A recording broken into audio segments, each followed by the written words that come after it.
They say you never really know the person you love, until the day you realize they've been hiding a side of themselves you never imagined. This is the story of how my perfect life turned into a nightmare, and how one ordinary evening revealed a betrayal so deep it left me shattered. It was a crisp autumn evening when the first cracks in my perfect world began to spread like fractures in glass.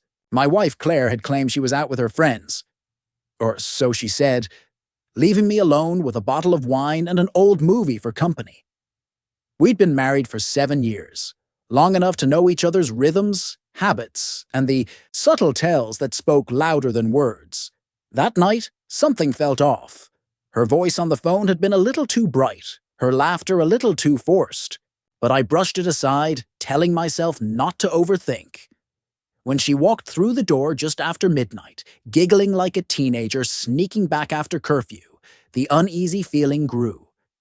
Her cheeks were flushed, her hair slightly tousled, and there was a scent clinging to her skin, one that didn't belong to me.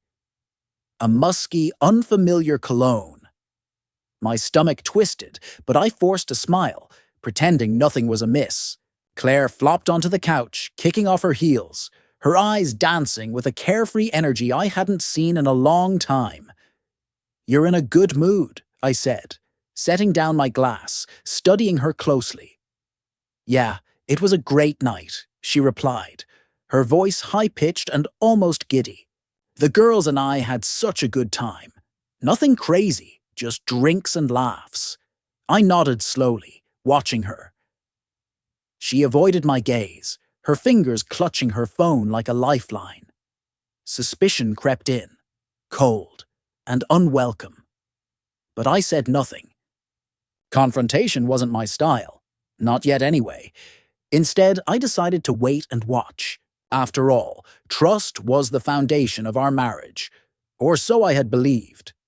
The next morning, Claire was unusually cheerful, humming softly as she prepared breakfast. Her phone buzzed repeatedly on the counter, but she made no move to check it when she left the room. The temptation became too strong. My heart pounded as I reached for the device, unlocking it easily.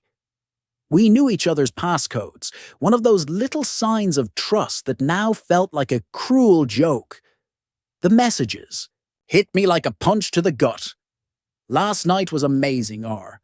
I can still feel your touch." My vision blurred as I scrolled through the endless stream of texts from a contact named M. There were photos, too, taken in a dimly lit hotel room. Claire laughing, glass in hand, draped across a man I didn't recognize. In that instant, my world shattered. The betrayal was a physical blow, stealing my breath and leaving me hollow.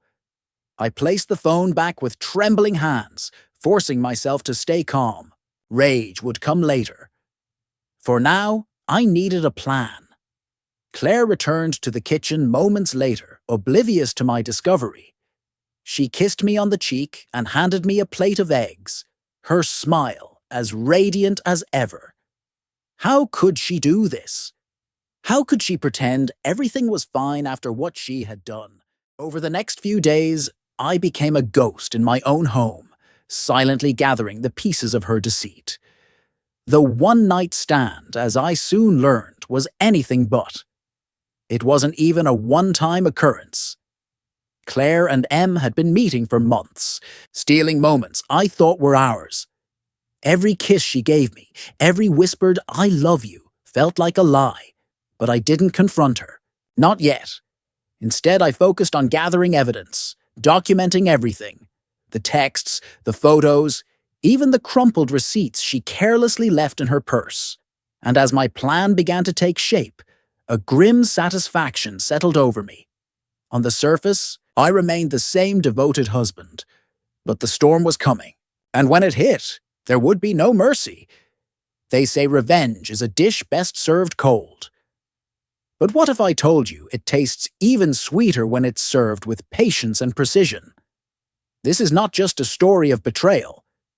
This is a story of justice, of a husband who loved too deeply and a wife who took that love for granted. And when the truth came out, There was no turning back. I cooked her favorite meals, laughed at her jokes, and even planned a romantic weekend getaway. Just the two of us. Claire seemed relieved, as if my sudden attentiveness had wiped away her guilt. But what she didn't know was that I was laying the perfect trap. The weekend trip was my masterpiece. A secluded cabin in the mountains, surrounded by breathtaking scenery. The perfect stage for what was to come. Claire was thrilled, gushing about how much she needed the escape. I packed our bags, making sure everything was flawless, including the hammer and gear I'd brought along, disguised as part of a new hobby. She never questioned it. The first night was magical. On the surface, we drank wine by the fire, reminisced about our early days, and even danced under the stars. But my mind was elsewhere, focused on the endgame. The next morning, I told Claire I wanted to take some photos of the landscape and suggested she sleep in. She agreed, snuggling deeper into the blankets while I grabbed my gear. But I wasn't taking scenic shots.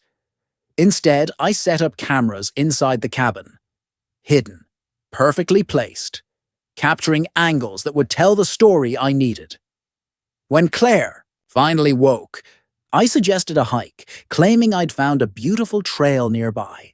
She hesitated, but eventually agreed. And for a few hours, I almost forgot the pain. Almost. But when we returned to the cabin, her phone buzzed. Over and over. She glanced at it, her face shifting to annoyance. Work stuff, she muttered, brushing it off. But I knew better. That evening, I prepared her favorite dinner, keeping her wine glass full. Carefree and laughing, she had no idea what was coming. When she went to the bathroom, I seized the moment. I picked up her phone and sent a single message. To him. Let's end this. Then I deleted the entire thread. No trace left. The next day, as we unpacked back home, panic hit. Claire rifled through her purse, her face growing pale. "Where is it?" she whispered, voice trembling. "What's wrong?" I asked, my concern perfectly played. "My wedding ring. I must have taken it off somewhere.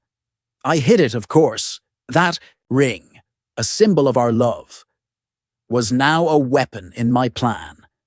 The following day, I set everything into motion. A meticulously prepared file, every piece.